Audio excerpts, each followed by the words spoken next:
Hello and good morning and welcome back to New Day here on TV3. We will begin our health club in just a moment, just after this quick bit of information. Get your visa, return flight ticket, bed and breakfast to spend 10 days in Tokyo, Japan with only $3,000. You can block your seat now by paying $100. Call Flight Center now on 0544 322 114. Terms and conditions do apply, so please bear that in mind.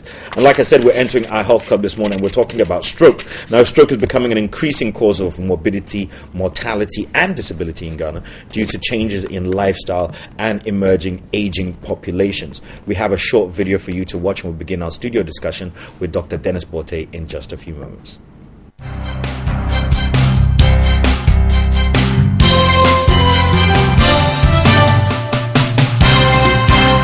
Stroke is as serious as a heart attack. It occurs when blood meant to flow to the brain stops because it is blocked by a clot. The most common kind of stroke, called ischemic stroke, is caused by a blood clot that blocks or plugs a blood vessel in the brain. The other kind of stroke, called hemorrhagic stroke, is caused by a blood vessel that breaks and bleeds into the brain. Because stroke injures the brain, you may not realize that you're having a stroke. The people around you might not know it either. Your family, friends, or neighbors may think you are confused.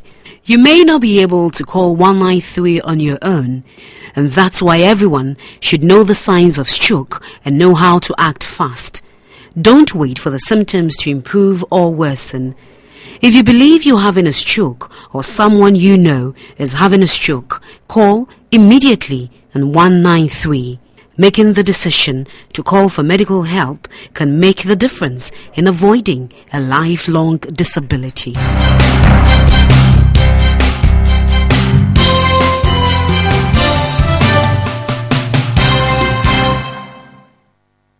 And as I stated previously, our studio guest this morning is Dr. Dennis Borte. Good morning, Doc. Good morning, Benny. How are you? I'm great. Good. Welcome to the show once again. Thank you. Doc, when would we say that one has had a stroke? Well, a person has a stroke when, as you saw in the video, the blood supply to the brain is lost. Okay. Either because the blood couldn't reach there because it was blocked in its path, or blood went there, yet it wasn't available to the brain, in which case we say that the blood got to the brain, but the capillaries through which it passes, the arteries through which it passes, got burst, Okay. and the blood just spilled into the brain. For most of us, we see stroke as somebody, the physical evidence of somebody who is not able to move maybe one half of the body. That's so right. You lift this one, it falls, you lift the leg and it falls, so the person has got a stroke. The problem actually is not with the arm per se, but the problem starts from the brain. The brain, okay. The left half of the brain, which is the dominant part, controls your right side. Mm-hmm. And the right side of your brain controls the left side, Right. in terms of movement. Mm-hmm. So when everything that we do, your movement, everything, your sensation, how you feel, how you breathe, your heart beat, and everything is controlled in the brain, and some will call the brain stem.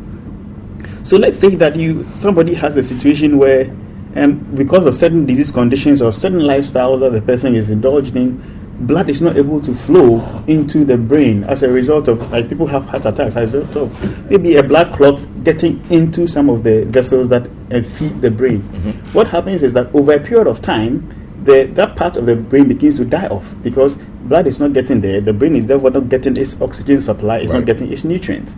So that is a station where eventually, when that part of the brain dies, and let's say that part controls the movement of your arm or movement of your leg, then that part cannot be controlled anymore. Right. And if it's the part that controls probably your face, you realize that your face may also be drooping down there.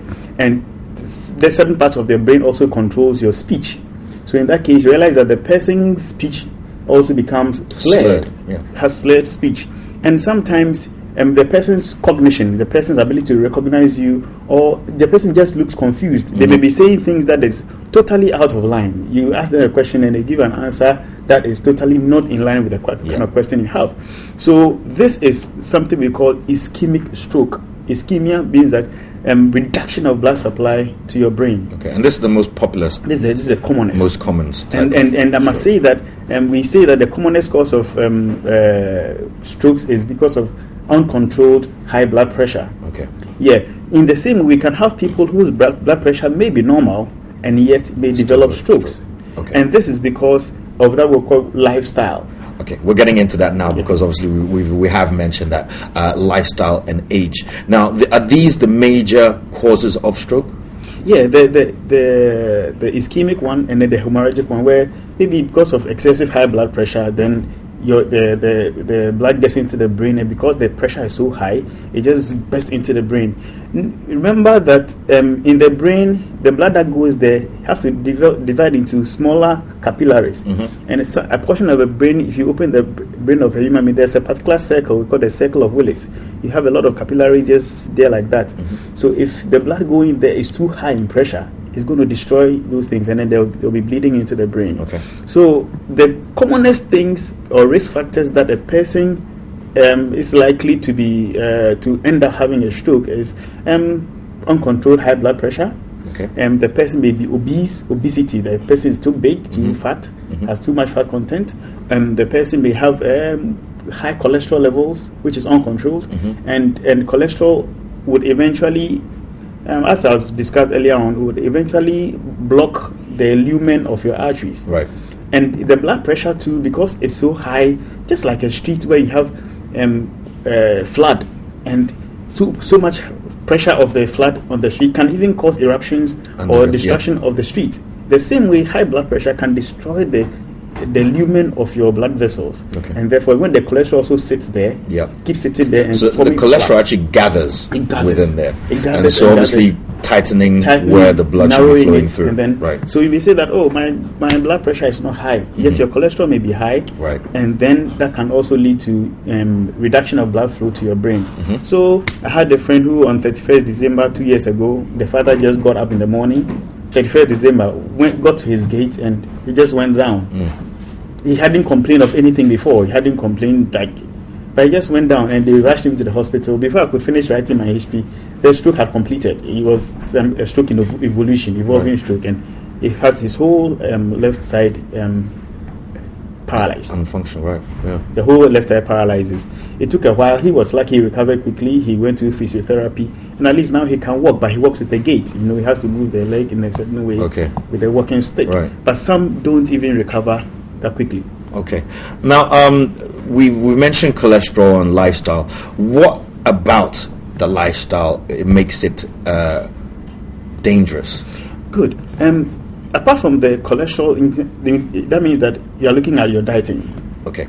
Your dieting is important, where we are now feeding on a lot of, in quotes, junk food. Yep. We just get it very fast. We don't care what the source is. We are not feeding too much on plant foods now. Is get all the meat and you are eating them. We've discussed meat here before. We've discussed a lot of fatty foods that we are eating, which are not okay for the body. Right. All these things get seated in your system. Number two, you don't exercise.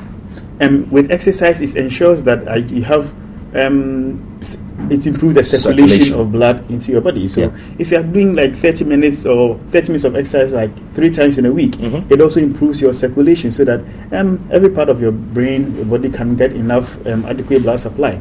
And those who are smoking a lot, I mean, in terms of the frequency, we have the high blood pressure, obesity. Smoking, I think, is one of is like 3rd or 4th on the list. Those who smoke a lot are likely to also suffer from strokes, because these substances in the tobacco also help in forming the plaques in the lumen of the blood vessels, so that in addition to the cholesterol, then you have more plaques. Sometimes the plaque that is formed in the lumen can just dislodge. We call it embolism. It can dislodge, push it, and then it gets into the brain. The blood vessels there are small. It gets it chokes it over there. Once it chokes it, blood cannot flow to the periphery, and then you end up with a stroke. Okay. So smoking, alcohol, That's more for the liver. But again, we can see that if you are alcoholic, that one is not a good thing. You have to reduce it. So high cholesterol diets, naturally, if you have high cholesterol and you are not controlling it, it can contribute to you having a stroke. Okay. Are there any symptoms that we can look out for to see whether there is a impending stroke about to occur?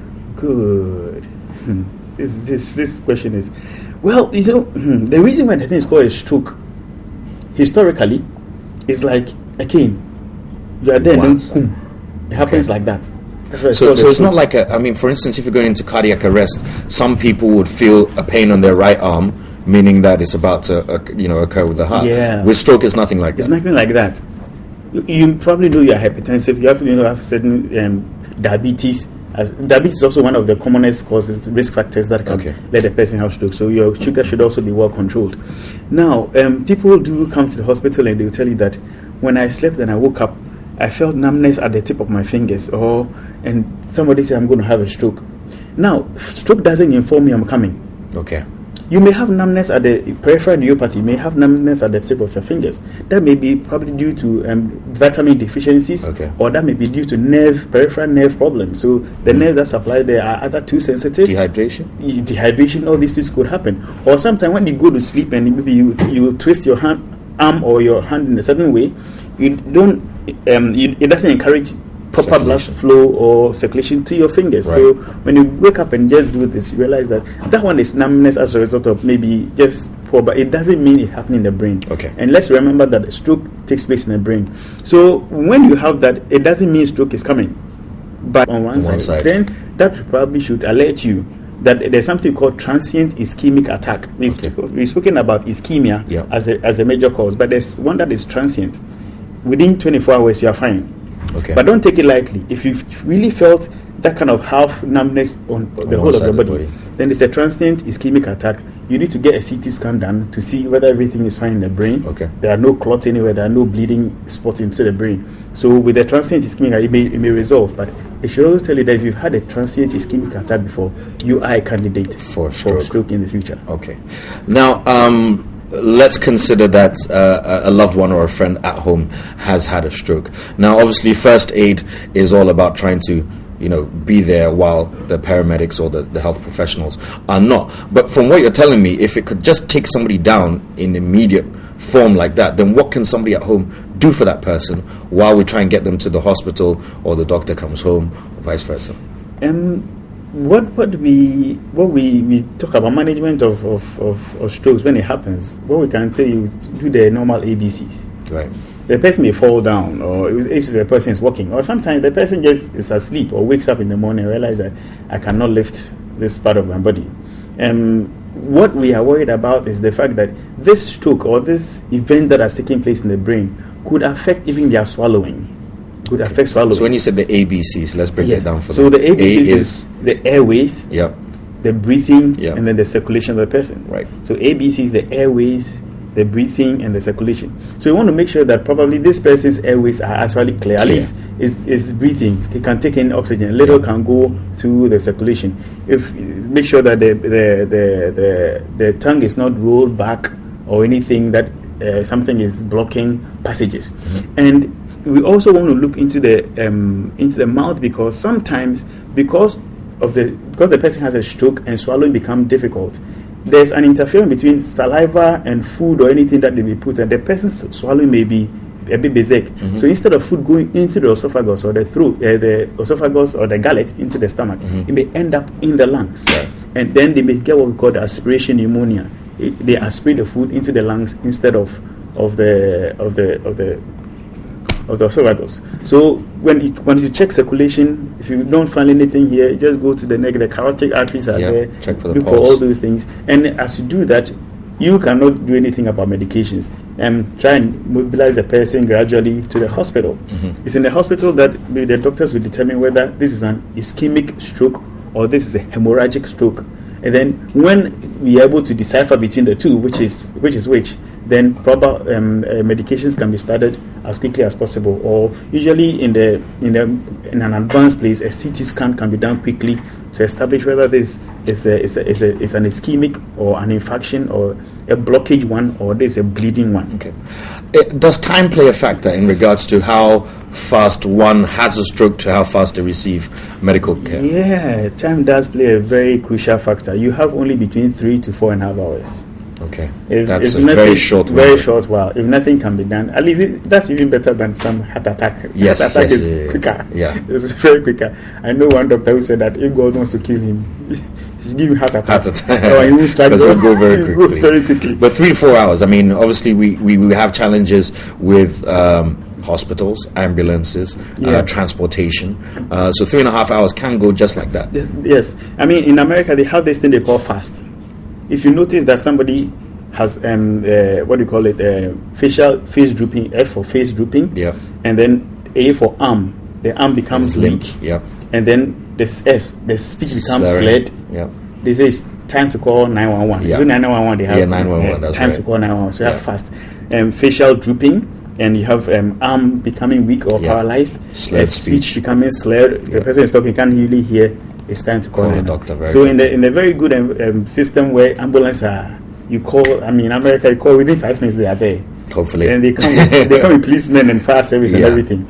So that is what they've been taught, and we can do the same thing. Somebody, they see that the part of the face is drooping, the arm is weak. He doesn't seem to move the right arm or the limbs, and then the speech is slurred. Can stroke lead to any further ailments? Because Most at the point where you are, numb down one side. So many are the complications of stroke. If somebody gets stroke, they are usually not able to move about, so they spend a lot of time in bed.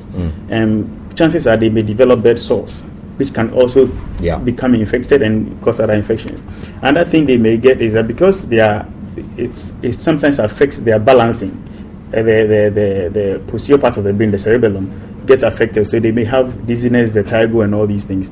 And then even the breathing part of the brain is also affected. So the movement of the chest is not as rigorous and vigorous as you and I. Yeah. So it means that things will not get out and back from the chest. So they may get chest infections because they are we call them hypostatic pneumonia.